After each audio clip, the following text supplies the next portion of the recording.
మన పరిస్థితిని గమనించుకోగలిగితే మన స్టెప్ అనేది డెవలప్ అవడం ప్రారంభించబడుతుంది. అప్పుడు మనము దేవునికి హృదయంలో చోటు ఇవ్వడం ప్రారంభించబడుతుంది. దేవునితో కలిసి జీవించడం ఏంటో తెలియపరచబడుతుంది.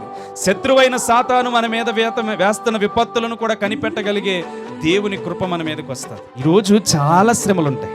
శ్రమలు ఉండవా? భయంకరమైన శ్రమలు ఉంటాయి. చెప్పే నాకైనా వినే మీకైనా భయంకరమైన శ్రమలు ఉంటాయి. ఇవన్నిటినీ శ్రమలను పట్టించుకుని వెళితే మన విజయాన్ని చూడలేం. మనం ఎప్పుడు చూడగలుగుతామయ్యా అంటే ఇవన్నిటినీ పక్కన పెట్టి దేవుని వైపు చూడగలిగితేనే విజయం అనేది మనకి అవకాశంగా మారుతుంది. అన్నీ నావేనని పట్టించుకున్నామనుకో, అన్ని మాటలు నాకే అని పట్టించుకున్నామనుకో, మన విజయాన్ని చూడలేం.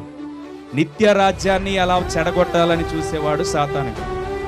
నిత్య రాజ్యానికి ఎలా చేర్చాలని చూసేవాడు మన యేసయ్య. ఇప్పుడు మనం దేని మీద దృష్టి పెడితే పరలోక రాజ్యం ప్రవేశిస్తామో మీకే తెలియదు. అర్థమవుతుందా?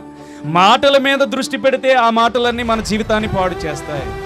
అవి ఎదిరించలేక మనం ఓడిపోతాం, చివరాఖరికి నరకాలు పాలైపోతాం. కానీ మనం ఎప్పుడైతే గెలుపు వైపు ఆరాటపడతామో ఆ గెలుపు మనకి విజయాన్ని తీసుకొస్తుంది.